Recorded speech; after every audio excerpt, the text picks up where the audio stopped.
নমস্কার, দেখছেন এবিপি আনন্দ, আপনাদের সঙ্গে আমি শুভ্রজিৎ। রাজ্যের বিদ্যালয় শিক্ষা দপ্তরের আয়োজনে এবিপি আনন্দে বাংলার শিক্ষা ক্লাসরুমে আরেকবার রাজ্যের সমস্ত পড়ুয়াদের তোমাদের স্বাগত জানাচ্ছি। এখন যদি তোমাদের স্কুল চলতো আর 5টা দিনের মতো যদি সবকিছু স্বাভাবিক থাকতো, তাহলে তোমরা স্কুলে যে যে চ্যাপ্টারগুলো পড়তে, যে যে বিষয়গুলো পড়তে তোমরা স্কুলে, সেগুলোই তো এখানে তোমাদের পড়াবেন শিক্ষক শিক্ষিকারা। আর সেই মতো আজকের আলোচনার বিষয় 10ম শ্রেণীর ভৌতবিজ্ঞান এবং দ্বাদশ শ্রেণীর কেমিস্ট্রি অর্থাৎ রসায়ন। 10ম শ্রেণীতে আজকে আলোচনা হবে ভৌতবিজ্ঞানে বিভিন্ন গ্যাসের প্রকৃতি নিয়ে এবং দ্বাদশ শ্রেণীর কেমিস্ট্রির বিষয় কেমিক্যাল কাইনেটিক্স। আলোচনা করবেন, ক্লাস করাবেন তোমাদের মাস্টার মশাইরা, যারা তোমাদের আজ পড়াবেন। এসো শুরুতে প্রত্যেকের সঙ্গে তোমাদের পরিচয় করিয়ে দিই।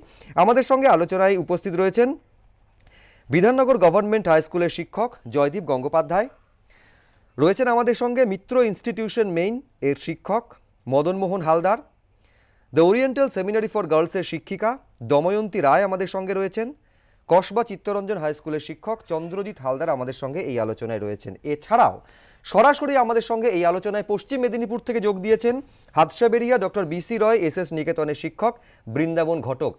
প্রত্যেককে স্বাগত জানাচ্ছি আমাদের এই আলোচনায় স্বাগত জানাচ্ছি তোমাদেরও। তোমরা এই আলোচনা যখন চলবে, খুব স্বাভাবিকভাবে তোমাদের এই বিষয়ের উপর একাধিক দ্বিধা দ্বন্দ্ব প্রশ্ন থাকতে পারে, তোমরা প্রশ্ন করতে পারো, ফোন করবে আমাদের, নিচে ফোন নাম্বার যাচ্ছে, তবু সুবিধার জন্য আরেকবার তোমাদের বলে দিই ফোন নাম্বার 0332460557 এবং 5573, এই দুটো নাম্বারে তোমরা ফোন করতে পারো। বেশ, আমি সরাসরি একবার ম্যাডামের কাছে চলে আসবো। ম্যাডাম, আজকে যেটা 10ম শ্রেণীর আলোচনার বিষয় বিহেভিয়ার অফ গ্যাসেস, আমার মনে আছে এটা তাহলে দ্বিতীয় ক্লাস, মানে প্রথম ক্লাসে এই বিষয় নিয়ে আলোচনা হয়েছিল এবং সেই আলোচনার দিন বয়েলের সূত্রের ওপর দীর্ঘ আলোচনা হয়েছে, গাণিতিক সমস্যা নিয়ে আলোচনা হয়েছে, কিন্তু চার্লসের সূত্র এবং অ্যাভোগাড্রো সূত্র সময়ের সীমাবদ্ধতার কারণে সেভাবে গভীরে যাওয়ার সুযোগটা হয়নি। তাহলে কি আজকে এই বিষয়ের উপরই ক্লাস নেবেন আপনারা? হ্যাঁ, আমরা চার্লসের সূত্র শুধুমাত্র আমাদের বক্তব্যটা এবং গাণিতিক রূপটা বলা হয়েছিল এবং পরম শূন্য উষ্ণতার ধারণাটা আমরা ছুঁয়ে গিয়েছিলাম। -273°C তাপমাত্রা, সম্ভাব্য সর্বনিম্ন তাপমাত্রা, এগুলো আমরা দেখেছিলাম।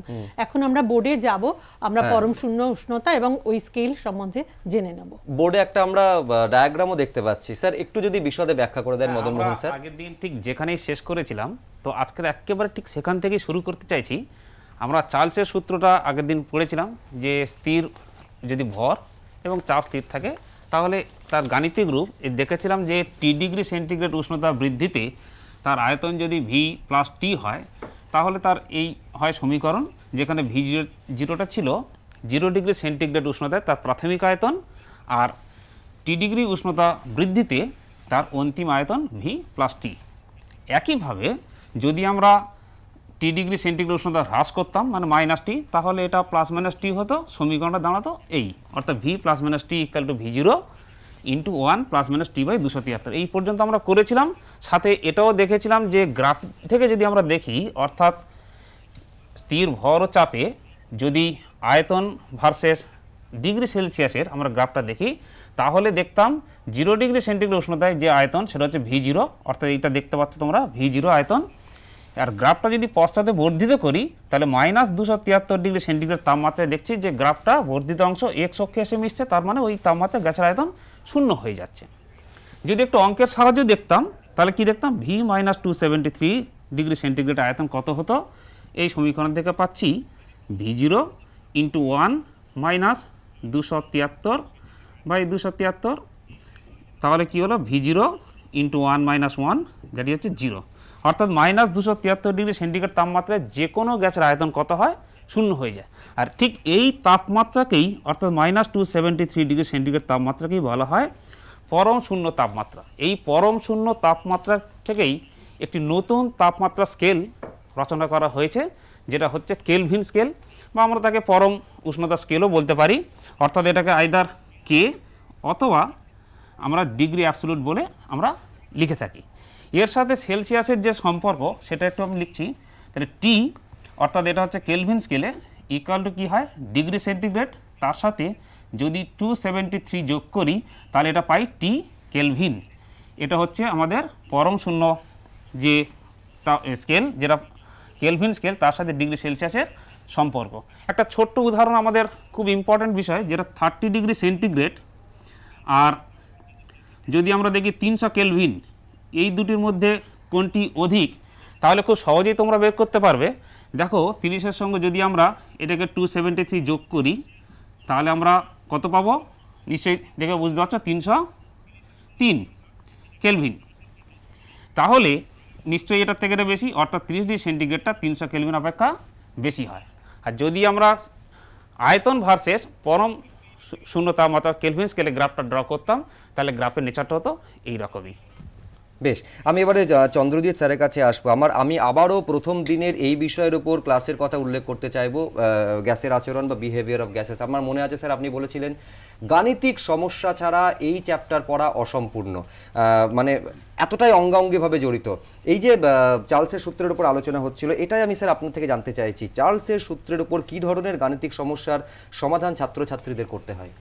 হ্যাঁ, চার্লসের সূত্র পুরোপুরি শিখতে গেলে অঙ্ক সমাধান করতেই হবে, এবং চার্লসের সূত্র প্রয়োগ করতে গেলে আমাদের একটা জিনিস মাথায় রাখতে হবে যে গ্যাসের চাপ এবং ভরটা যেন স্থির থাকে। আর একটু আগেই স্যার দেখালেন, এখানে আরেকটা জিনিসও ইম্পর্টেন্ট, যে উষ্ণতাটাকে আমাকে কেলভিন স্কেলে নিয়ে যেতে হবে। তা তোমরা একটা দেখতে পাচ্ছ যে একটা অঙ্ক, ছোট্ট অঙ্ক দেওয়া হয়েছে, যে একটা নির্দিষ্ট স্ক্রিনেও দেখা যাচ্ছে যে একটা গ্যাসের উষ্ণতা, নির্দিষ্ট ভরের গ্যাসের চাপ স্থির রেখে উষ্ণতা যদি 1 ডিগ্রি সেন্টিগ্রেড বাড়ানো হয় তাহলে গ্যাসের আয়তন 0.4% বৃদ্ধি পায়। তাহলে এর প্রাথমিক উষ্ণতা কত ছিল? তাহলে আমাদের প্রাথমিক আয়তন একটা ধরে নিতে হবে V1, আর প্রাথমিক উষ্ণতাটাকেও আমরা ধরে নিলাম যে T1 = T কেলভিন। তাহলে অন্তিম আয়তনটা কি হবে না, প্রাথমিক যে আয়তন ছিল তার 0.4% বাড়বে। তাহলে V1 1 + 0.4/100, যেটা হয়ে যাবে যোগ করলে 1.004 V1। আর অন্তিম উষ্ণতাটা তো 1 ডিগ্রি সেলসিয়াস বেড়েছে, তাহলে 1 ডিগ্রি সেলসিয়াস আর 1 উষ্ণতার বৃদ্ধি 1 কেলভিন দুটোই কিন্তু সমান। সেলসিয়াস স্কেলে 1 ডিগ্রি বৃদ্ধিও যা, কেলভিন স্কেলে 1 ডিগ্রি বৃদ্ধিও তাই। তাহলে অন্তিম উষ্ণতাটা হবে T2টা হবে T + 1 কেলভিন। তাহলে যেহেতু এখানে ভর ও চাপ স্থির প্রশ্নতেই বলা আছে, তাহলে আমরা এখানে চার্লসের সূত্রটা প্রয়োগ করতে পারবো। তাহলে চার্লসের সূত্রের গাণিতিক রূপ কি না, চার্লসের সূত্রের গাণিতিক রূপটা হচ্ছে V1/T1 = V2/T2। একটু নেক্সট স্লাইডটা দেখাবেন। আচ্ছা, পরের স্লাইডটাও আমরা দেখবো, আপনি স্যার ততক্ষণে বলতে থাকুন। V1, তাহলে V1 এর জায়গা বসবে V1, আর V2 এর জায়গা বসবে 1.004 V1, আর T1 এর জায়গা বসাবো T, আর T2 এর জায়গায় বসাবো T + 1। আচ্ছা, তাহলে এখান থেকে যদি আমরা সলভ করি যে ওপরে V1 কেটে যাবে, তাহলে আসবে 1.004 T = T + 1, যেটা সলভ করলে পাবো T এর ভ্যালু 250। তাহলে টিটা কিন্তু আমরা ধরেছিলাম এখানে কেলভিন স্কেলে, তাহলে প্রাথমিক উষ্ণতা বেরোবে কেলভিন, আর সেখানে সেলসিয়াস যদি বের করতে চাই তাহলে আমি এখান থেকে 273 বিয়োগ করে দেবো। 273 বিয়োগ করলে যেটা আসবে -23 ডিগ্রি সেলসিয়াস। এখান থেকেই আমরা ইজিলি চার্লসের সূত্র, এই সূত্র প্রয়োগ করে আমরা অঙ্ক করতে পারবো। কিন্তু এক ইম্পর্টেন্ট যেটা, যে আমাকে উষ্ণতাটা সবসময় কেলভিন স্কেলে নিয়ে যেতে হবে। আচ্ছা, বেশ, এটা তো প্রাথমিক স্তরে চার্লসের সূত্রের। ধীরে ধীরে আমরা আরও গভীরে আলোচনার মধ্যে যাচ্ছি। এরই সঙ্গে বেশ কিছু প্রশ্ন রয়েছে, আমরা এক এক করে সেই প্রশ্নগুলোর উত্তর নেবার চেষ্টা করব। আমি প্রথম প্রশ্ন নিয়ে জয়দীপ স্যারের কাছে আসবো। স্বর্ণাভ বন্দ্যোপাধ্যায়, জনাই ট্রেনিং স্কুল, হুগলি, সে প্রশ্ন পাঠিয়েছে। তার প্রশ্ন, অ্যাভোগাড্রো সূত্রের একটি প্রয়োগ উল্লেখ করো। এটা জয়দীপ স্যার। হ্যাঁ, এটা খুব ভালো প্রশ্ন। তা আমি এই বলবার আগে, এটার উত্তর বলবার আগে আমি একটু ব্যাপারটা সম্পর্কে বলি। অ্যাভোগাড্রোর হাইপোথেসিস বা প্রকল্পটা কি বা সূত্রটা কি। এখন সূত্রটা হচ্ছে যে সমচাপ ও উষ্ণতায় সম আয়তন সকল গ্যাসের সমান সংখ্যক অণু থাকে। এটাকে যদি আমরা ইংরেজিতে বলি তাহলে under similar conditions of temperature and pressure equal volumes of all gases contain the same number of molecules. এখন এই ভলিউম বলতে কিন্তু অ্যাকচুয়ালি আমরা অধিকৃত আয়তন, গ্যাসের অধিকৃত আয়তনটাকে বোঝাতে চাইছি। সেখানে মলিকুলগুলো অ্যাজ এ হোল যে আয়তন অধিকার করছে সেই আয়তনটা কিন্তু নয়, আমরা গ্যাসের অ্যাজ এ হোল অধিকৃত আয়তন, অর্থাৎ সেটাকে আমরা বলতে পারি পাত্রের আয়তন, তাহলে সেইটাকে কিন্তু আমরা কনসিডারেশন আনি। সেকেন্ড হচ্ছে যে কথাটা বলতে চাই সেটা হচ্ছে যে এই প্রকল্প বা সূত্রের কতগুলো কিন্তু অনুসিদ্ধান্ত আছে। অনুসিদ্ধান্তের মধ্যে আমাদের কাছে খুব বেশি ইম্পর্টেন্ট হয়ে দাঁড়ায় একটা হচ্ছে যে কোনো গ্যাসের মৌলিক বা যৌগিক হতে পারে, তাদের আণবিক ভর হচ্ছে তাদের বাষ্প ঘনত্বের দ্বিগুণ। এটা একটা যেমন আছে, আরও একটা আছে যেটা খুব ইম্পর্টেন্ট আমাদের কাছে বা ছাত্রছাত্রীদের কাছে প্রায়ই দরকার হয় এবং আমাদের গণনার ক্ষেত্রেও অনেক সময় লাগে, যে প্রমাণ চাপ ও উষ্ণতায়, যেটাকে আমরা বলি এসটিপি। এসটিপিতে যে কোনো গ্যাসের, সেটা মৌলিক হতে পারে বা যৌগিক হতে পারে, 1 গ্রাম অণু, যেটাকে আমরা বলি 1 মোল কোনো গ্যাসের আয়তনের যে সীমাস্থ মান সেটা হচ্ছে 22.4 লিটার। তাহলে এই মোস্ট ইম্পর্টেন্ট দুটো কিন্তু আমাদের কাছে খুব, ছাত্রছাত্রীদের কাছেও খুব বেশি ইম্পর্টেন্ট। এবার এর সঙ্গে আমরা যেটা আসি সেটা হচ্ছে তার প্রয়োগটা কোথায়। প্রয়োগটা বলতে গেলে আমরা একটু হিস্টোরিক্যাল ব্যাকগ্রাউন্ডে যদি যাই, অ্যাভোগাড্রো প্রকল্পের অ্যাকচুয়ালি প্রকাশনাটা হচ্ছে 1811, কিন্তু ঠিক তার প্রায় 50 বছর পরে 1860-তে স্ট্যানিসলো কানিজারো, ইটালিয়ান কেমিস্ট, তিনি কিন্তু অ্যাকচুয়ালি অ্যাভোগাড্রো প্রকল্পের এই যে এইটাকে ব্যবহার করে তিনি এক্সপেরিমেন্টাল ফ্যাক্টের দিকে কাজে লাগালেন। কিভাবে কাজে লাগালেন? তিনি কতগুলো অ্যাকচুয়ালি যৌগ একটা মৌলের জোগাড় করলেন, জোগাড় করে এমন একটা যৌগ থাকবে, গ্যাসীয় যৌগ, মানে এগুলো সবই হবে গ্যাসীয় যৌগ, সেই গ্যাসীয় যৌগের মধ্যে সেই পার্টিকুলার যে মৌলটার অন্তত একটা পরমাণু থাকবে, এরকম কতগুলো গ্যাসীয় যৌগ নিলেন। এবং ওই যে অ্যাভোগাড্রো প্রকল্পের যে অনুসিদ্ধান্ত আমরা যেটা বলেছি m=2D, তাহলে এদের বাষ্প ঘনত্ব বার করলেন যৌগগুলো, তাকে 2 দিয়ে গুণ করে প্রত্যেকটার আণবিক ভর পেয়ে গেলেন। এবার এই প্রত্যেকটা যৌগে মৌলগুলোর যে পার্সেন্টেজ সেটাকে এক্সপেরিমেন্টালি বার করা হলো। এইবার এই যে আণবিক গুরুত্ব পরিমাণ যৌগে তাদের পরিমাণগুলো, যে মৌলটার আমরা পারমাণবিক গুরুত্ব বার করতে চাই, সেই পারমাণবিক গুরুত্বগুলো বার করতে গেলে আমাদের ওই আণবিক ভরের পরিমাণে সেই মৌলটার কত পরিমাণে আছে পার্সেন্টেজ কম্পোজিশন থেকে, এইবার তাদের যে গসাগু বা আমরা বলতে পারি HCF, সেটাই দেখা যাচ্ছে তার পারমাণবিক গুরুত্ব। তার মানে কি আমরা এখান থেকে বলতে পারি যে এই পারমাণবিক গুরুত্ব যে এক্সপেরিমেন্টাল যে ডিটারমিনেশন, সেটা অ্যাভোগাড্রো প্রকল্পকে ব্যবহার করে কিন্তু করা হয়েছে। তাহলে আমরা বলতে পারি যে মৌলের পারমাণবিক ভর বা পারমাণবিক গুরুত্ব নির্ণয়ের ক্ষেত্রে অ্যাভোগাড্রো প্রকল্পের কিন্তু একটা গুরুত্ব রয়েছে, যেটা ক্যানিজারো বার করে দেখিয়ে দিলেন, এবং সেটা কিন্তু দেখা গেল ফ্যাক্ট। তাহলে আমরা বলতে পারি এটা একটা বড় প্রয়োগ অ্যাভোগাড্রো প্রকল্পের। একেবারে। আপনি যখন স্যার অ্যাভোগাড্রো প্রকল্পের সূত্র এবং তার প্রয়োগের ব্যাখ্যা করছেন, আমি দেখতে পাচ্ছি মদন মোহন স্যার 3টে সূত্রই, বয়েল, চার্লস এবং অ্যাভোগাড্রো সূত্রের একটা সমন্বয় সাধন করেছেন। স্যার একটু ব্যাখ্যা করবেন? হ্যাঁ, যেটা একটু আগে জয়দেববাবু বললেন যে অ্যাভোগাড্রো সূত্রটা, তার যদি গাণিতিক রূপটা আমরা দেখি, সেটা এখানে লিখেছি V∝N, অর্থাৎ স্থির চাপ ও তাপমাত্রায় গ্যাসের আয়তন গ্যাসের মূল সংখ্যার সমানুপাতিক, বা এটা এইভাবেও আমরা লিখতে পারি V1/N1 = V2/N2। তো এখন যেটা অবশ্যই জানতে হবে, আমরা এখনও পর্যন্ত 3টে সূত্র পড়েছি। বয়েলের সূত্র আমি আরেকবার এখানে দেখিয়েছি V∝1/P, এটা আগের দিন হয়েছিল যখন গ্যাসের মূল সংখ্যা মানে N এবং T তাপমাত্রা স্থির, এবং চার্লসের সূত্র V∝T, যখন গ্যাসের মূল সংখ্যা এবং চাপ স্থির। এখন পড়লাম V∝N অ্যাভোগাড্রো সূত্র, যখন চাপ এবং তাপমাত্রা দুটোই স্থির।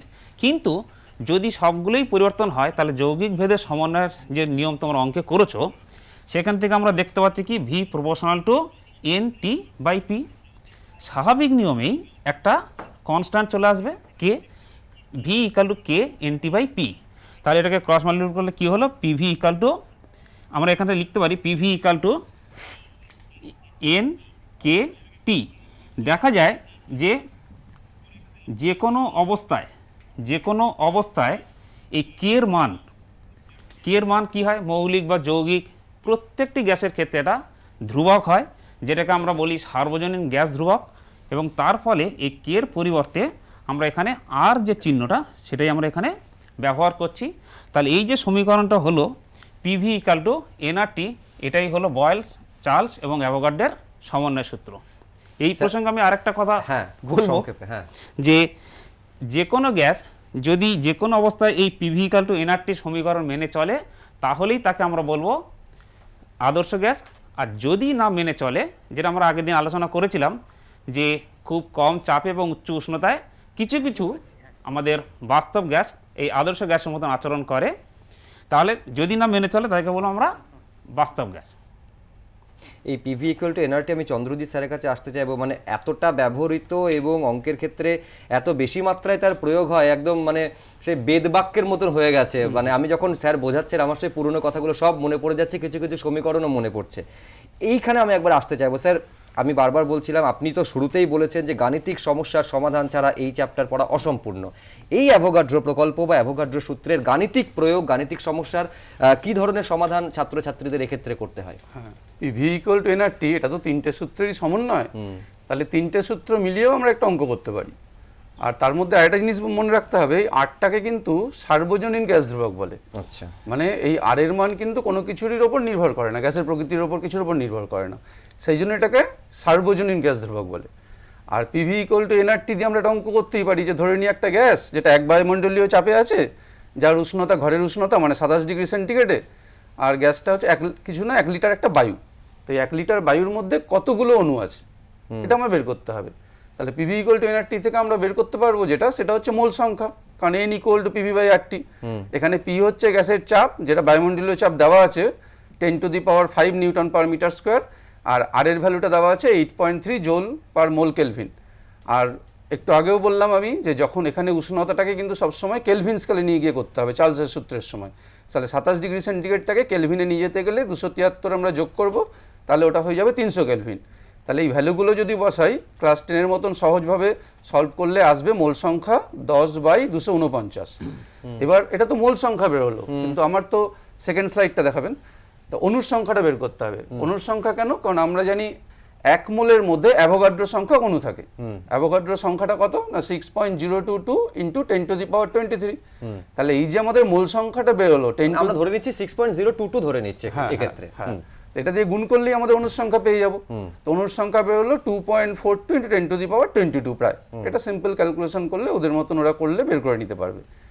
কিন্তু এখানে একটা ইম্পর্টেন্ট জিনিস, যেটা যে আর এর ভ্যালুটা তো আমরা এখানে বলেছিলাম 8.3 জুল পার মোল কেলভিন, কিন্তু এই আর এর একক এটা চাপ এবং আয়তনের এককের উপর নির্ভর করে, যেটা মদন মোহন বাবু বোর্ডে দেখাচ্ছে। বোর্ডে হ্যাঁ একটা হ্যাঁ, আমি ইতিমধ্যে এটা শুরু করেই দিয়েছি। যখনই স্যার ব্যাখ্যা হচ্ছে, আপনি দেখছি বোর্ড ওয়ার্কের মাধ্যমে বিষয়টা আরো সহজ করে ছাত্রছাত্রীদের কাছে তুলে ধরার চেষ্টা করছেন। Please sir.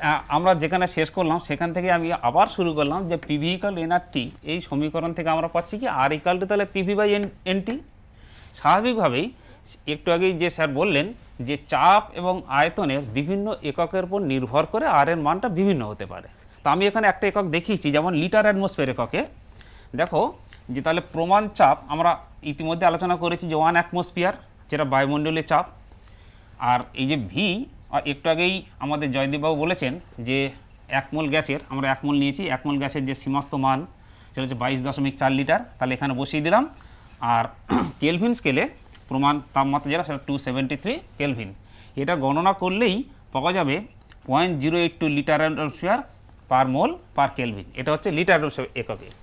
আর একটু আগে যে তোমরা অঙ্কটা দেখলে, সেই অঙ্কে ছিল এসআই একক ব্যবহার করা হয়েছিল, যেখানে জুল পার মোল পার কেলভিন ছিল ইউনিটটা।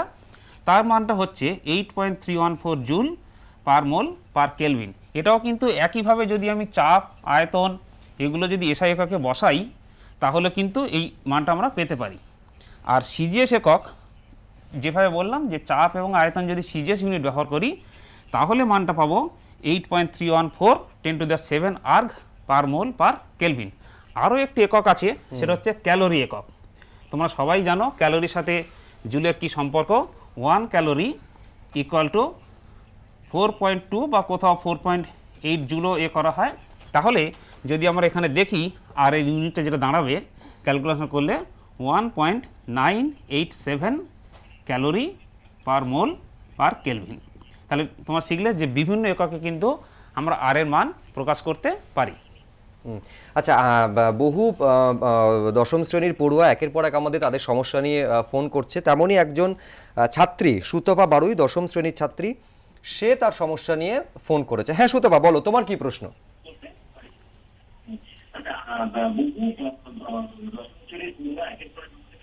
সুতপা শুনতে পাচ্ছ? তোমার প্রশ্ন বলো। হ্যাঁ হ্যাঁ, টেলিভিশন সেটের ভলিউমটা মিউট করে দাও, নইলে তোমার প্রশ্ন আমরা কেউ শুনতে পাবো না। বলো। ঠিক আছে। স্থির চাপে, হ্যাঁ স্থির চাপে 0 ডিগ্রি সেলসিয়াস থেকে তুমি বলতে থাকো।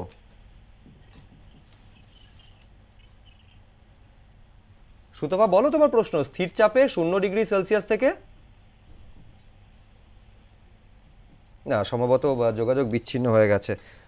আমি আমি আমি আমি সরাসরি একবার চলে যাব বৃন্দাবন স্যারের কাছে। বৃন্দাবন স্যার, একটা প্রশ্ন পাঠিয়েছে, প্রচুর প্রশ্ন আমাদের এখানে এসেছে, কিন্তু যেটা আমরা বারবার বলি যে সীমিত সময়ের মধ্যে কিছু প্রশ্ন নেওয়াই সম্ভব হয় যার উত্তর শিক্ষক শিক্ষিকারা দিয়ে থাকেন। শ্রেয়া পাত্র প্রশ্ন পাঠিয়েছে ঋষি রাজনারায়ণ বালিকা বিদ্যালয়, পশ্চিম মেদিনীপুর থেকে। তার প্রশ্ন, সংকট আয়তন কি এবং সংনম্যতা গুণক বলতে কি বোঝো? সংকট আয়তন কি, সংনম্যতা গুণক বলতে কি বোঝো? বৃন্দাবন স্যার, আপনি যদি উত্তর দেন।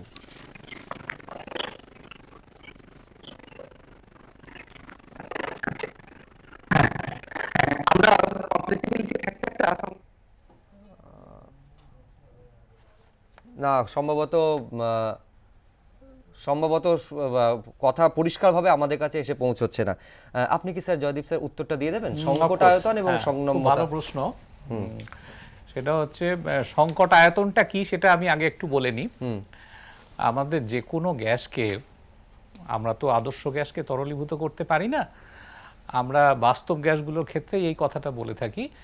তো বাস্তব গ্যাসগুলোর ক্ষেত্রে যদি দেখি বিভিন্ন গ্যাসের ক্ষেত্রে, তাহলে তাদের প্রত্যেকেরই কিন্তু একটা নির্দিষ্ট উষ্ণতা আছে, যে নির্দিষ্ট উষ্ণতায় তাকে নিয়ে আসার পরে ন্যূনতম তার ওপর যে চাপ প্রয়োগ করলে পরে সেই গ্যাসটা তরলীভূত হবে। আমরা সেই উষ্ণতাটাকে তখন বলি অ্যাকচুয়ালি সেই গ্যাসের সেটা হচ্ছে ক্রিটিক্যাল টেম্পারেচার বা সংকট উষ্ণতা। মানে এটা তরলীভবন করতে গেলে এটা কিন্তু আমাদের শর্ত যে কোনো গ্যাসের ক্ষেত্রে। এখন এটাকে যদি আমরা কোন একটা স্পেসিফিক এক্সাম্পল দিয়ে বলি, তাহলে সেক্ষেত্রে বলতে পারি, যদি কার্বন ডাইঅক্সাইড ধরে বলি, কার্বন ডাইঅক্সাইডের ক্ষেত্রে দেখা গেছে তার ভ্যালুটা হচ্ছে 94.12 এরকম CM3 এর মতো ভ্যালুটা।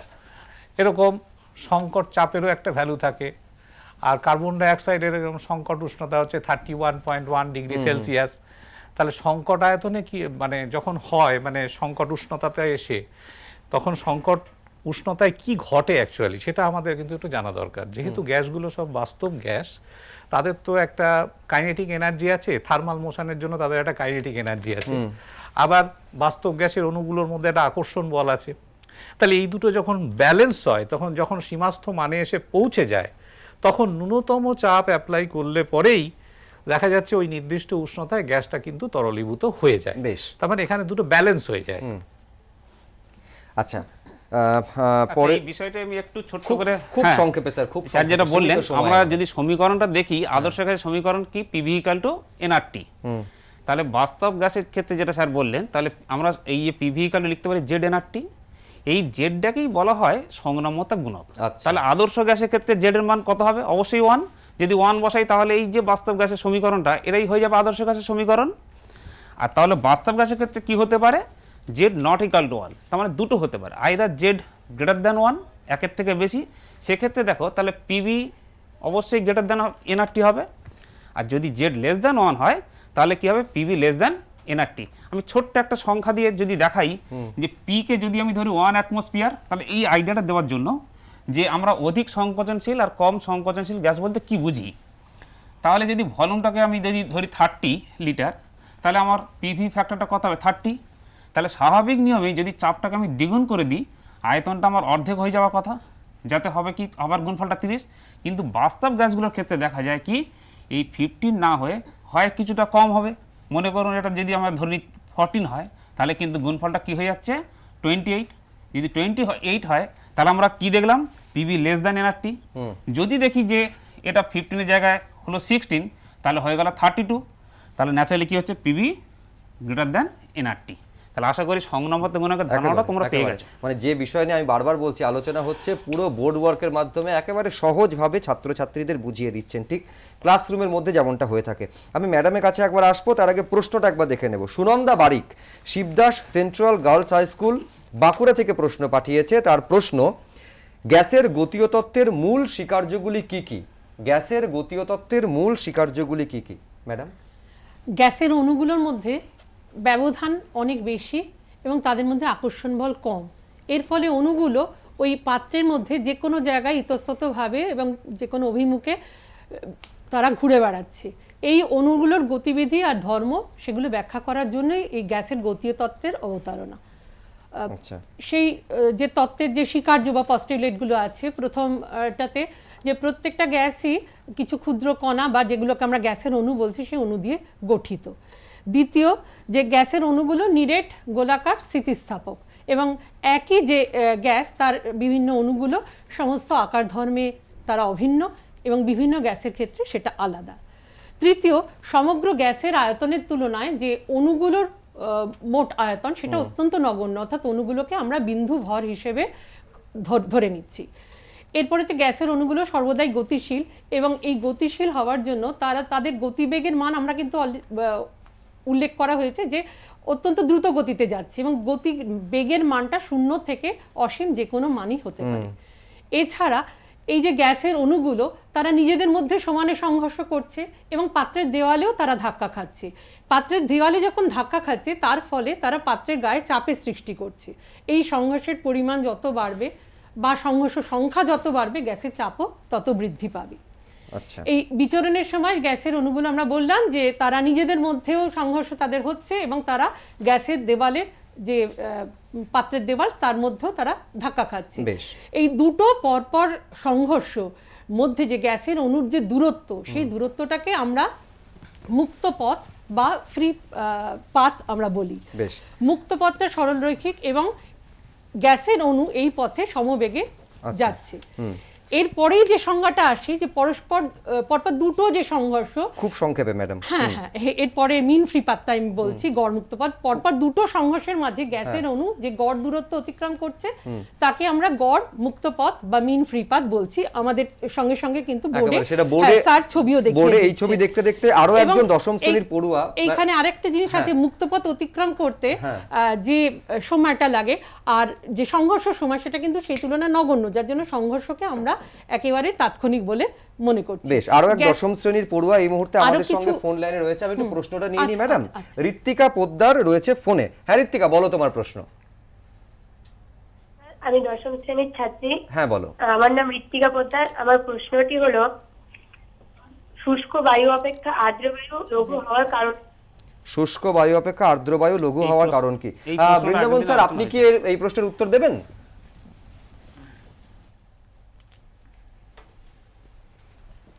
একটু বলতে পারি কি আমি?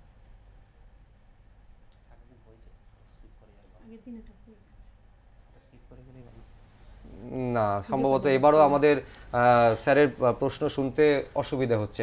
খুব সংক্ষেপে স্যার, এই বিষয়টা বোধহয় প্রথম ক্লাসে আমাদের আলোচনা প্রথম হয়েছে। ক্লাসে এক লাইনে আমরা যদি একটু- উত্তর আমি দিতেন। আলোচনা করেছিলাম, তবু আমি একটু রিপিট করছি। তুমি যখন প্রশ্নটা করেছো তখন স্বভাবতই তোমার একটা কনফিউশন আছে, ন্যাচারালি একটু বলে দেওয়াটা খুব দরকার।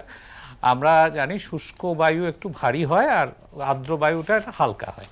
এবার কেন, প্রশ্নটা হচ্ছে কেন শুষ্ক বায়ু মানে হচ্ছে তাতে জলীয় বাষ্পের পরিমাণটা কিন্তু নগণ্য। তার মধ্যে মূলত আমরা জানি শুষ্ক বায়ুর মধ্যে জলীয় বাষ্প ছাড়া বাকি কম্পোনেন্টগুলো কিন্তু রয়ে গেছে। তোমরা জানো বায়ুর কম্পোনেন্টগুলো কি কি। তাদের মধ্যে মেজর হচ্ছে নাইট্রোজেন এবং অক্সিজেন, তাদের পার্সেন্টেজটা সব থেকে বেশি। এইবার যখন বায়ু যখন আর্দ্র হচ্ছে তার মানে সেখানে কিছু নাইট্রোজেন অক্সিজেন মলিকুল দেখা যাচ্ছে ওই জলীয় বাষ্প দ্বারা প্রতিস্থাপিত হয়ে যাচ্ছে।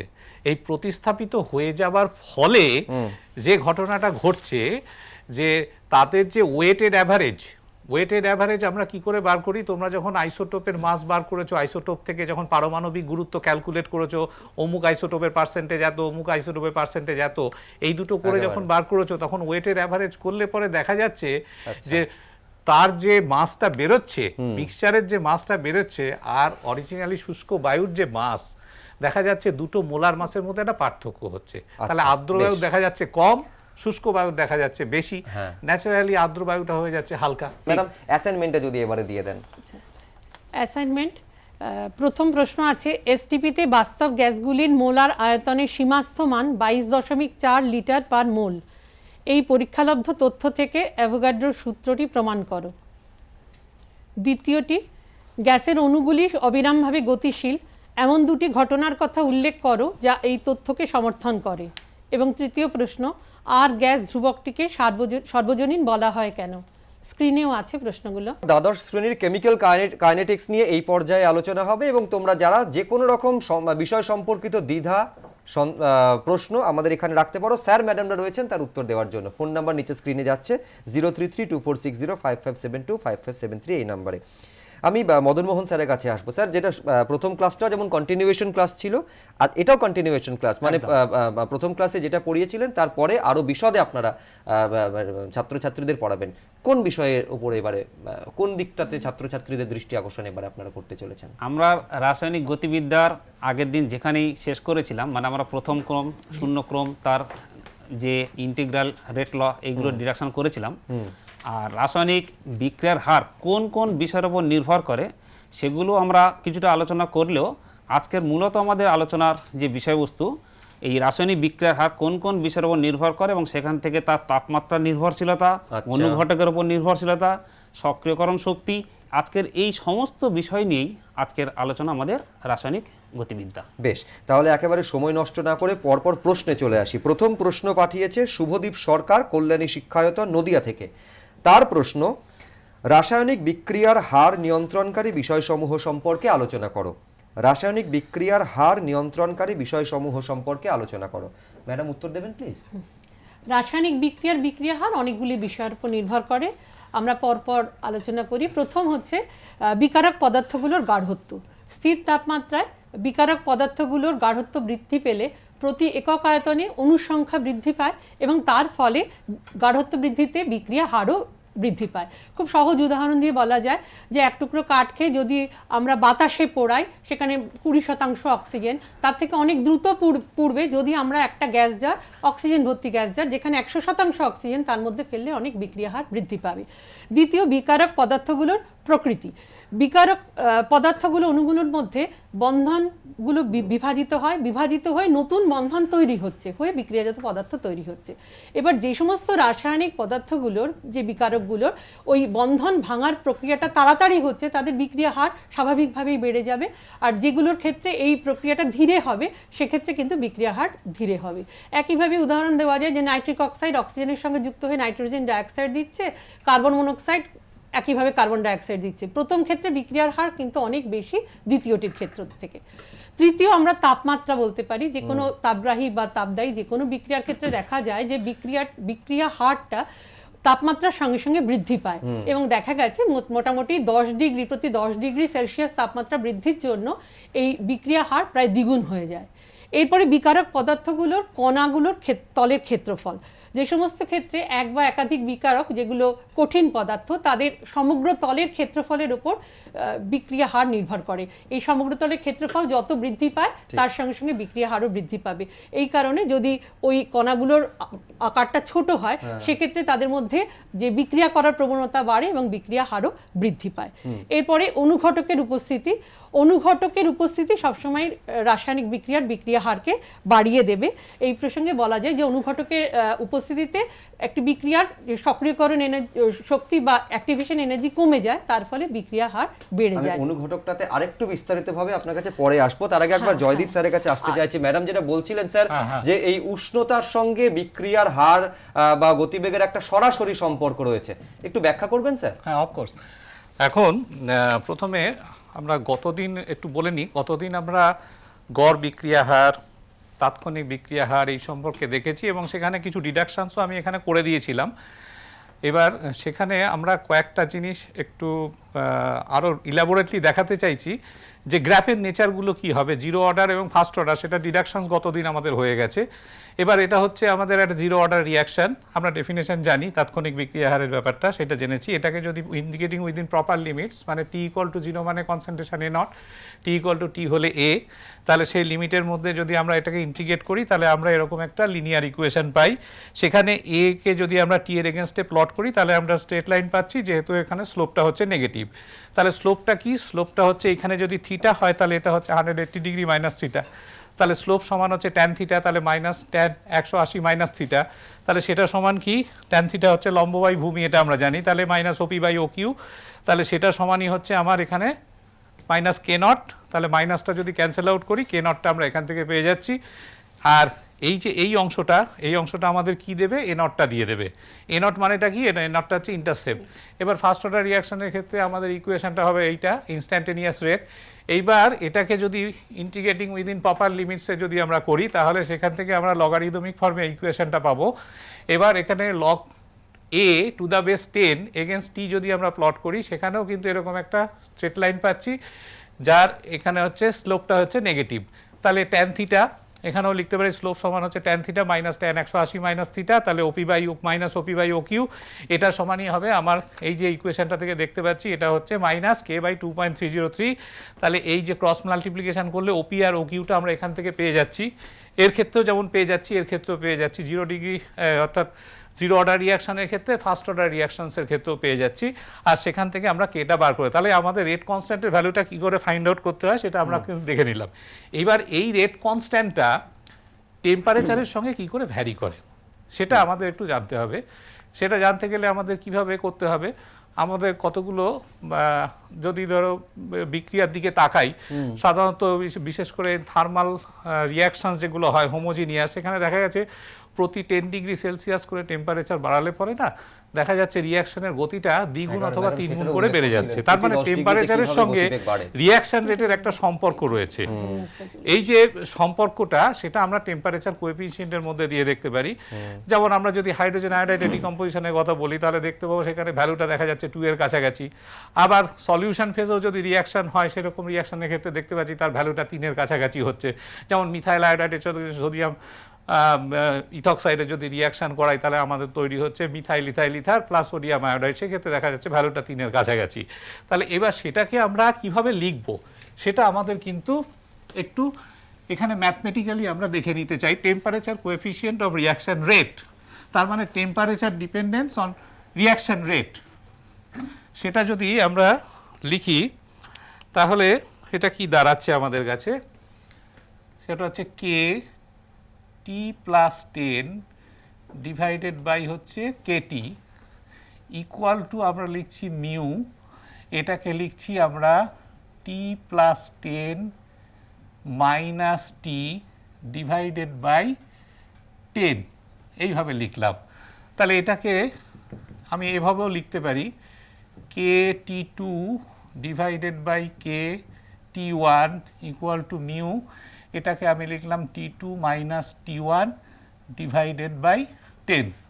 তার মানে এটাকে আমরা এইভাবেও লিখতে পারি মিউ ডেল্টা টি বাই 10। এখন একটা রিয়াকশান ধরে নিলাম, একটা রিয়াকশান 10 ডিগ্রি সেলসিয়াস টেম্পারেচার বাড়ালে পরে তার রিয়াকশান রেটটা দ্বিগুণ হচ্ছে। এখন এই মিউ এর ভ্যালুটা কত, আমরা কিছুক্ষণ আগে বললাম এই মিউ এর ভ্যালুটা হচ্ছে 2 থেকে 3 এর মধ্যে লাই করে। তাহলে আমি বলছি যে একটা রিয়াকশান তার 10 ডিগ্রি সেলসিয়াস উষ্ণতা বাড়ালে পরে এই মিউ এর ভ্যালুটা দ্বিগুণ বাড়ছে। তাহলে 50 ডিগ্রি সেলসিয়াস উষ্ণতা বাড়ালে পরে তার কত বাড়বে? তাহলে আমরা যদি এইখানে এই K T two by K T one লিখি, তাহলে মিউ, তাহলে আমার বেড়েছে কত 50 ডিভাইডেড বাই কত 10, আর মিউ এর জায়গায় কত লিখবো 2, তাহলে 250 বাই 10, তাহলে এখানে ভ্যালুটা কত দাঁড়াচ্ছে 2 টু দি পাওয়ার 5 মানে 32। তাহলে 32 গুণ কিন্তু রিয়াকশন রেটটা বেড়ে যাচ্ছে। কিন্তু এর কিছু আবার লিমিটেশনসও আছে। লিমিটেশনস আমরা কোথায় কোথায় পাই, যেমন enzyme catalysed reaction. Enzyme catalysed রিয়াকশনের ক্ষেত্রে দেখা গেছে যে একটা সার্টেন টেম্পারেচার পর্যন্ত কিন্তু, মানে যেটাকে আমরা বলি অপটিমাম টেম্পারেচার, সেই টেম্পারেচার পর্যন্ত দেখা যাচ্ছে তার রিয়াকশন রেটটা বাড়ছে, তারপরে আবার কমে যাচ্ছে। কেন কমে যাচ্ছে? আসলে এনজাইমগুলো তো সব গ্লোবিউলার প্রোটিন, যত টেম্পারেচার বাড়ানো যাচ্ছে অপটিমাম টেম্পারেচারের পরে তারা কিন্তু ডিনেচারেশন হয়ে যাচ্ছে। এইটা একটা পয়েন্ট। এরকম আমরা দেখতে পারি যদি মানে ফটোকেমিক্যাল রিয়াকশন যদি হয়, যেখানে ফটোকেমিক্যাল কম্বিনেশন হয়, সেসব ক্ষেত্রে দেখা যাচ্ছে যে টেম্পারেচার ইন্ডিপেন্ডেন্ট। আবার এমন কিছু রিয়াকশন আছে মানে যেগুলোকে বলি কম্পোজিট রিয়াকশন বা কমপ্লেক্স রিয়াকশন, সেই কমপ্লেক্স রিয়াকশনসের ক্ষেত্রে দেখা যাচ্ছে যে টেম্পারেচার বাড়ার সঙ্গে সঙ্গে এই যে মিউ এর ভ্যালুটা হয়ে যাচ্ছে ফ্র্যাকশন। যদি ফ্র্যাকশন হয়ে যায় তাহলে আমরা কি বলতে পারি, ফ্র্যাকশন যদি হয়ে যায় তাহলে বলতে পারি টেম্পারেচার বাড়ার সঙ্গে সঙ্গে তার রিয়াকশন রেটটা কমে যাচ্ছে। তাহলে এটা হচ্ছে টেম্পারেচারের একটা এফেক্ট হলো। এইবার আমাদের আর্হেনিয়াস একজন সায়েন্টিস্ট, যিনি 1903 এরকম সালে নোবেল প্রাইজ পেয়েছিলেন তার ইলেকট্রোলাইটিক ডিসোসিয়েশন। তার একটা ইকুয়েশন আছে, যদিও এটা ইলেকট্রোলাইটিক ডিসোসিয়েশনের পার্ট এটা নয়, এটা কাইনেটিক্সের পার্ট। বেশ। তার একটা কোয়ান্টিটেটিভ রিলেশন তিনি আমাদের কাছে হাতে তুলে দিয়ে গেছেন, যেটা থেকে আমরা অ্যাকচুয়ালি রেট কনস্ট্যান্টের সঙ্গে টেম্পারেচারের এফেক্টটা আমরা পেয়ে যেতে পারি। সেই ইকুয়েশনটা কি? সেই ইকুয়েশনটা হচ্ছে কে যদি আমাদের রেট কনস্ট্যান্ট হয় তাহলে A E to the power minus E A by R T. আমি এই কেটা কি বললাম? কেটা বললাম রেট কনস্ট্যান্ট। তাহলে এই ই এ ভ্যালুটা কি? এই ই এ ভ্যালুটাকে বলা হচ্ছে activation energy of the reaction. তাহলে অ্যাক্টিভেশন এনার্জিটা কি? অ্যাকচুয়ালি যে কোনো টেম্পারেচারে কোনো একটা কন্টেনারের মধ্যে মনে করো হোমোজেনিয়াস কতগুলো গ্যাস মলিকুলস রয়েছে, ধরে নিচ্ছি হাইড্রোজেন আয়োডাইড রয়েছে, সিঙ্গেল মলিকুল। এবার আমি টেম্পারেচার যদি বাড়াই তাহলে তাদের মধ্যে কি হবে? কলিশন বাড়বে। তাহলে আগে যে মলিকুলের সংখ্যাটা ছিল সেটাকে যদি আমি বলি যে এরকম একটা ইকুইলিব্রিয়াম, যে প্যাসিভ আর অ্যাক্টিভ মলিকুলসের মধ্যে একটা ইকুইলিব্রিয়াম ছিল একটা পার্টিকুলার টেম্পারেচারে। এবার টেম্পারেচার যত আমি বাড়াচ্ছি দেখা যাচ্ছে প্যাসিভ থেকে অ্যাক্টিভ মলিকুলসের সংখ্যাটা বাড়ছে। তার মানে কি হচ্ছে? তাদের মধ্যে একটা কলিশন হচ্ছে। এই কলিশনসের ফলে দেখা যাচ্ছে সব কলিশনস কিন্তু এফেক্টিভ কলিশনস হচ্ছে না, সেই কলিশনসের মধ্যে কিছু কলিশনস হচ্ছে এফেক্টিভ। কোনগুলোকে এফেক্টিভ বলবো? অ্যাকচুয়ালি আমরা যদি একটা স্লাইড আমাদের পরে স্যার দেখাবেন, আমি একটু ছোট করে জিনিসটা একটু বুঝিয়ে দিই। যদি আমরা একটা এনার্জি প্রোফাইল আঁকি, আচ্ছা, এনার্জি ভার্সেস রিয়াকশন কোঅর্ডিনেট, এদিকে এটা যদি আমার রিয়াক্ট্যান্টের এনার্জি লেভেল হয়, এটা যদি প্রোডাক্টের হয়, ধরেছি সেটা এক্সোথার্মিক রিয়াকশন, তাহলে এইরকম একটা কার্ভ আমরা পাই। এটা হচ্ছে energy of the reactant molecules, এটা হচ্ছে এনার্জি অফ দ্য প্রোডাক্টস। এবার এইটা হচ্ছে average kinetic energy of the reactant molecules. তাহলে এইখানে যারা এফেক্টিভ কলিশনসের ফলে উঠতে পারবে বা এদের থেকে যাদের বেশি হবে তারাই কিন্তু অ্যাকচুয়ালি প্রোডাক্টে যেতে পারবে, সেগুলোকে আমরা বলছি এফেক্টিভ কলিশন। বেশ। তাহলে এই যে এনার্জি লেভেলটা, এটাকে বলছি ইটিএইচ, থ্রেশহোল্ড এনার্জি লেভেল, আর এটা হচ্ছে energy of the reactant molecules. তাহলে এই দুটোর মধ্যে যে ডিফারেন্স সেটাকেই আমরা বলছি এই ইএ, অ্যাক্টিভেশন এনার্জি। তাহলে হোয়াট ইজ অ্যাক্টিভেশন এনার্জি? তাহলে অ্যাক্টিভেশন এনার্জি ইকুয়াল টু হচ্ছে ETH minus energy of the reactant molecules, যেটা এফেক্টিভ কলিশনসের ফলে এলো। আচ্ছা। আর এটা কি? এটাকে বলছি আমরা ফ্রিকোয়েন্সি ফ্যাক্টর বা প্রি এক্সপোনেনশিয়াল ফ্যাক্টর। হ্যাঁ।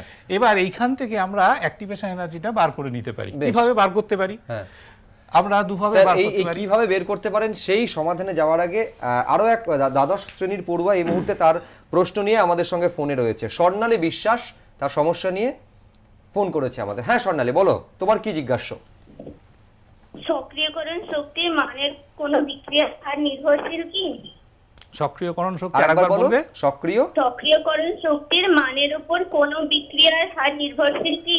অফকোর্স নির্ভর করে। তুমি এখানে রিলেশনস থেকে দেখতে পাচ্ছ সক্রিয়করণ শক্তি যদি খুব বেশি হয় তাহলে রিয়াকশনের রেটটা হবে স্লো, আর যদি সক্রিয়করণ শক্তির পরিমাণটা যদি কম লাগে তাহলে রিয়াকশনের রেটটা বেশি হবে অবভিয়াসলি। আচ্ছা, এবারে স্যার আপনি কি কমপ্লিট করেছেন? না, খুব কমপ্লিট দ্রুত করছি। করে নিন স্যার, এখন তাহলে প্রচুর প্রশ্ন রয়েছে। এটাকে আমরা যদি লগারিদমিক ফর্মে আনি, গতদিন এটা জানা হয়ে গেছে তোমাদের, তাহলে এটা minus EA by R T plus LN এ।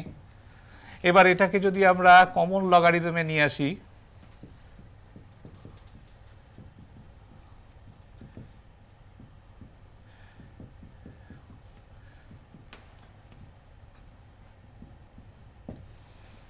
এইভাবে করতে পারি। এটা দেখো কিভাবে করতে পারি। এটাকে হ্যাঁ, এটাকে এক্স অ্যাক্সিস আর 1/t, সরি ওয়াই অ্যাক্সিস, এটাকে 1/t, এটা যদি প্লট করি তাহলে এইরকম আমাদের কার্ভ আসবে। বেশ। এটা যদি আমরা ডট ডট ডট দিয়ে টাচ করিয়ে দিই তাহলে এখানেও এটা আমাদের হচ্ছে থিটা, ঠিক আছে। তাহলে এটা হচ্ছে 180 ডিগ্রি মাইনাস থিটা। এইবার এইটাকে আমরা বলছি পি, এটা ও, এটা কিউ। আচ্ছা, তাহলে আগের মতো এখানেও কিন্তু আমরা পেয়ে যাচ্ছি ট্যান থিটা। ট্যান থিটাটাকে আমরা কি লিখতে পারি? Minus tan 180 minus theta. বেশ। তাহলে এখান থেকে আমরা কি বলতে পারি?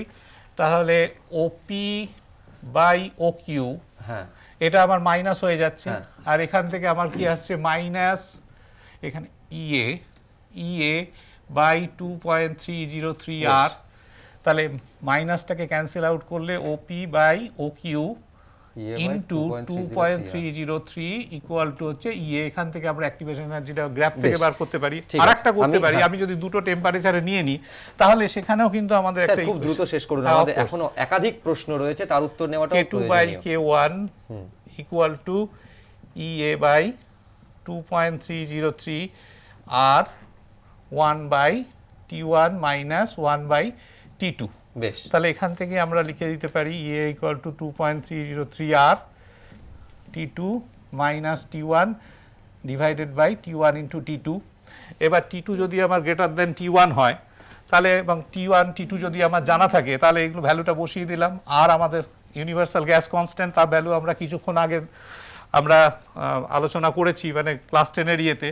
আর ক্লাস 12-এ তোমরা নিশ্চয়ই যারা যাবে বা 11 থেকে 12-এ যাচ্ছ বা 12-এ যারা পড়ছো তারা কিন্তু সবাই কিন্তু আর এর ভ্যালুটা জানো। আর এর ভ্যালুটা যদি আমরা জুলে বসিয়ে দিই তাহলে 8.314, আর K2 আর K1 এর ভ্যালু যদি আমার এখান থেকে জানা থাকে তাহলে E এর ভ্যালুটা কিন্তু আমরা এখান থেকে ফাইন্ড আউট করে নিতে পারি, activation energy of the reaction. আচ্ছা আমি পরের প্রশ্নে এবারে সরাসরি চলে যাব।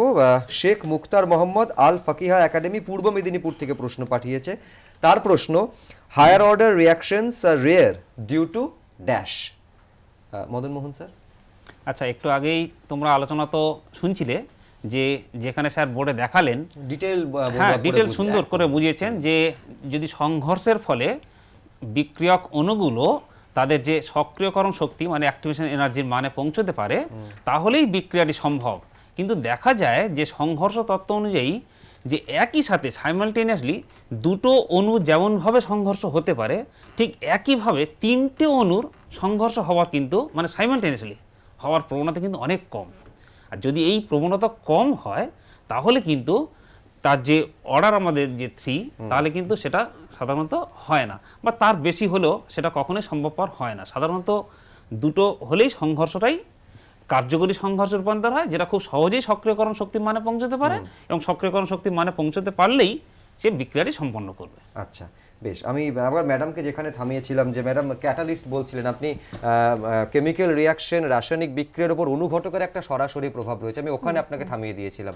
Sorry for the interruption madam, যদি একটু বলেন। আমরা তো ওইটুকু উল্লেখ করেছিলাম যে অনুঘটক রাসায়নিক বিক্রিয়ার হারকে বিশেষভাবে প্রভাবিত করে, এবং এর কারণটা তখন আমরা ছোট করে বলেছিলাম যে সক্রিয়করণ শক্তি অনুঘটকের উপস্থিতিতে সেটা কমে যায়, তার ফলে রাসায়নিক বিক্রিয়ার হার বেড়ে যায়।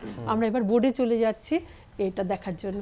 হ্যাঁ, বোর্ডে যখন স্যার বোর্ড ওয়ার্ক করছেন, এটা করতে করতে আমি আরেকটা প্রশ্ন নিয়ে নিই স্যার, যদি আপনি পারমিট করেন। হ্যাঁ, আপনার আপনি permission প্রশ্নটা নিয়ে। করুন। হ্যাঁ, প্রশ্নটাকে নিয়ে নিই। প্রীতম ব্রহ্ম শ্রীরামপুর ইউনিয়ন ইনস্টিটিউশন হুগলি থেকে প্রশ্ন পাঠিয়েছে। তার একটা গাণিতিক সমস্যা, স্যার যদি একটু সমাধান করে দেন।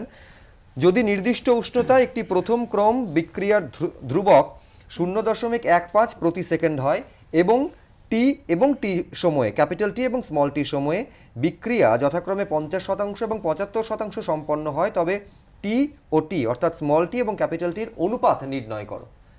স্যার আচ্ছা, হ্যাঁ আমি ওই যেটা যাচ্ছিলাম তার আগে একটু গাণিতিক সমস্যাটা সমাধান করে দিই। যেটা প্রথম ক্রম বিক্রিয়া বলা হয়েছে, এই প্রথম ক্রম বিক্রিয়ার হার ধ্রুবক কত বলা আছে? 0.15 সেকেন্ড ইনভার্স। হ্যাঁ, এবার প্রথম ক্রম বিক্রিয়ার আমরা যে সমীকরণটা এর আগের দিনও শিখেছি ইন্টিগ্রেটেড রেট ইকুয়েশন, সেখানে কি দেখেছিলাম যে টি এখানে আমি 75 যদি ধরি তাহলে T 75% equal to 2.303 by K log A by A minus X. তাহলে এটা যদি আমাদের সমীকরণ হয় তাহলে খুব সহজেই, মানে এটা জেনারেল ইকুয়েশন, আমি তাহলে টি 75-এর জায়গাতে ভ্যালুটা লিখে দিই 2.303 বাই কে এর ভ্যালুটা বসিয়ে দিলাম 0.15 লগ অফ এ কত 100, আর 100 মানে কমপ্লিশন কত হয়েছে 75 বসিয়ে দিলাম। তাহলে এখান থেকে আমরা 75% যেমন পেলাম, তাহলে টি যদি 50% হয় তাহলে কী হবে বুঝতেই পারছো, 2.303 by 15 log of 100 by 100 minus 50। খুব সিম্পলি, আমি আর করছি না। তাহলে এখান থেকেই যদি আমরা রেশিওটা বের করি টি 75 বাই টি 50, তাহলে এখান থেকে কী পাবো দেখো, এই ভ্যালুগুলো কেটে যাবে। এখান থেকে কি আসছে লগ 100/25, দ্যাট মিনস হচ্ছে লগ 4।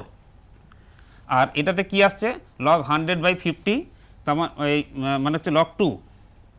লগ 4 মানে কি log 2 square by log 2, that means হচ্ছে 2 লগ 2 বাই লগ 2। তাহলে লগ 2 কেটে গেল, তাহলে কি দাঁড়ালো যে T75/T50%, এর রেশিও কত 2, অর্থাৎ এই অনুপাত কত হলো 2। আচ্ছা, অঙ্কটা তো হলো। তাহলে আমরা আগের প্রশ্নটায় আবার একটু ফিরি, যে যেখানে আমরা ছিলাম যে অনুঘটকের প্রভাবটা কি। হ্যাঁ, আমরা একটু আগে আলোচনার মধ্যে এসেছিল, ম্যাডাম শুরুতেই বলেছেন অনুঘটক কি করেন, যে সক্রিয়করণ শক্তি যেটা আছে, যেটা তোমরা এই গ্রাফে দেখতে পাচ্ছ, এই গ্রাফটাতে যেটা দেখতে পাচ্ছ এটা কি ছিল, যে আমাদের সূচনা শক্তি থ্রেশহোল্ড এনার্জি। এটা কি ছিল না বিক্রিয়ক অণুগুলোর অ্যাভারেজ কাইনেটিক এনার্জি, অর্থাৎ গড় গতিশক্তি। এই গড় গতিশক্তি অপেক্ষা যতটা পরিমাণ শক্তি অতিরিক্ত দিলে বিক্রিয়াটি করতে সমর্থ হয় তাকে আমরা কি বললাম, যে সক্রিয়করণ শক্তি। আর এই প্রসঙ্গে একটু বলে দিই, যদি এই এনার্জি লেভেলটা মানে বিক্রিয়ক এনার্জি লেভেলটা আমাদের HR হয়, আর এটা যদি এনার্জি P হয়, তাহলে এই যে ডেল H এটাই হচ্ছে কি হবে না EP energy of product minus energy of R। তাহলে এটা স্বাভাবিকভাবে দেখা যাচ্ছে প্রোডাক্টের ভ্যালুটা কম, তার মানে এটা একটা নেগেটিভ ভ্যালু আসবে। এই যে ডেল H এর ভ্যালু, এটাকে বলা হয় কি বিক্রিয়া তাপ। এবং খুব স্পষ্টভাবে দেখতে পাচ্ছি এই পরিমাণ বিক্রিয়ার তাপ কী করবে না বিক্রিয়া পদার্থ বর্জন করবে। ফলে এটা হচ্ছে বিক্রিয়া যে সিস্টেমটা সেটা অবশ্যই গরম হবে, এবং এটি একটি খুব সিম্পলি বললে হয় এক্সোথার্মিক রিয়াকশানের লেখচিত্র তোমরা দেখতে পেয়েছো। এখন যদি এই বিক্রিয়াতে আমরা অনুঘটক যোগ করি, তাহলে কি হবে, অনুঘটকের একটা অল্টারনেট পাথ একটা ফলো করে। সে কি করে না বিক্রিয়কের সাথে একটা কম্পাউন্ড তৈরি করে নতুন একটা পাথওয়ে ফলো করে, যার অ্যাক্টিভেশন এনার্জিটা কিছুটা কমে যায়। এটা অনেকটা, আমি একটা ছোট্ট উদাহরণ দেবো, এটা অনেকটা রাস্তার এই বাম্পারের মতন, যে বাম্পার যদি উঁচু হয় তো স্পিড কমে যাচ্ছে, ন্যাচারালি যদি হাইটটা কমে যায় তো স্পিড একটু বেড়ে যায়। তো Speed breaker এর মতো। হ্যাঁ, এক্স্যাক্টলি। তো অনুঘটক কী করছে, যে সক্রিয়করণ শক্তির মানটা কমিয়ে দেওয়ার ফলে বিক্রিয়ার ব্রেকটা অত্যন্ত ফাস্ট হয়ে যায়। আর এই একই লেখচিত্র যদি আমরা দেখি যে তাপ শোষক বিক্রিয়ার ক্ষেত্রে, তাহলে ঠিক কী হবে, এই প্রোডাক্টের এনার্জি লেভেলটা একটু হাই হবে, যেটা তোমরা ওর সাথে কম্পেয়ার করতেই পারো। এটা হচ্ছে EP আর এটা হচ্ছে ER। তাহলে এটা তোমার হচ্ছে কি ডেল H, অর্থাৎ বিক্রিয়া তাপ। আর অবশ্যই এটা হচ্ছে আমাদের অ্যাক্টিভেশন এনার্জি, আর এই যে এখান থেকে এটা গেল অ্যাক্টিভেশন এনার্জি, আর এই পুরোটাই এই এখান থেকে এই মানটা এটা হচ্ছে সূচনা শক্তি, অর্থাৎ থ্রেশহোল্ড এনার্জি। আর এইটা হচ্ছে অ্যাভারেজ কাইনেটিক এনার্জি, যেটা অলরেডি মলিকুলটার মধ্যে রয়েছে। তাহলে সম্পর্কটা আমরা যদি দেখি যে ডেল H এই পরিমাণ তাপ কী হবে, শোষিত হবে, তাহলে এটা একটা এন্ডোথার্মিক রিয়াকশান বা তাপ শোষক বিক্রিয়ার লেখচিত্র। এবং এখান থেকে আমরা এটাও পেয়ে যেতে পারি যে ডেল H এর মান আমরা কি দেখছি, আমরা দেখছি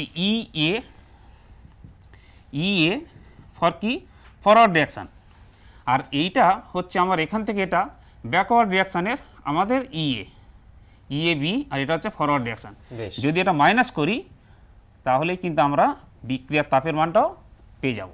আর অনুঘটক ব্যবহার করলে তাহলে কি বললাম, যে সক্রিয়করণ শক্তির মানটা কমে যাওয়ার কারণেই আচ্ছা। বিক্রিয়া হারটা দ্রুত হয়ে যায়। বেশ, আমরা একেবারে ম্যাডাম সময়ের একেবারে অনুষ্ঠানের শেষ পর্যায়ে চলে এসেছি। সীমিত সময়ের মধ্যে কিছু প্রশ্ন নেওয়ারই সুযোগ থাকে, সুতরাং ম্যাডাম যদি আপনি দ্বাদশ শ্রেণীর অ্যাসাইনমেন্টটা দিয়ে দেন। ক্লাস 12-এর অ্যাসাইনমেন্ট স্ক্রিনেও আসবে। প্রথম, 328 কেলভিন উষ্ণতায় কত শতাংশ অণু শক্তি প্রতিবন্ধকতা অতিক্রম করতে পারবে যদি ওই বিক্রিয়ার বিক্রিয়া তাপ 12 কিলো ক্যালোরি পার মোল এবং সম্মুখ বিক্রিয়ার সক্রিয়করণ শক্তি 2 কিলো ক্যালোরি পার মোল হয়। দ্বিতীয় প্রশ্নটি, কোনো নির্দিষ্ট উষ্ণতায় রাসায়নিক বিক্রিয়ার সাম্য ধ্রুবকের মান অনুঘটকের দ্বারা প্রভাবিত হয় না কেন? আর তৃতীয়, কোনো রাসায়নিক বিক্রিয়ার সক্রিয়করণ শক্তি ঋণাত্মক হতে পারে কি না ব্যাখ্যা করো। তাহলে অ্যাসাইনমেন্ট তোমরা বাড়িতে তৈরি করে ফেলো এবং কেমিক্যাল কাইনেটিক্সের এই পর্বের আলোচনা আপাতত এখানেই শেষ করছি। স্যার এবং ম্যাডাম আপনাদের অসংখ্য ধন্যবাদ। অনুষ্ঠান শেষ করতে করতে অবশ্যই আগামীকালকে কি বিষয় থাকছে সেটা তোমাদের জানিয়ে রাখাটা দরকার। তোমরা জানো যে দুটো পর্যায়ে এই আলোচনা হয়, সকাল 10টা এবং বিকেল 3টে। আগামীকাল সকাল 10টার বিষয় বাংলা এবং উর্দু। দ্বাদশ শ্রেণীর বাংলায় আমার বাংলার গারো পাহাড়ের নিচে ছাতির বদলে হাতি এবং নবম শ্রেণীর উর্দুতে কাতাত বাই হুরমাতুল্লুক্রাম নিয়ে আলোচনা করবেন শিক্ষকরা।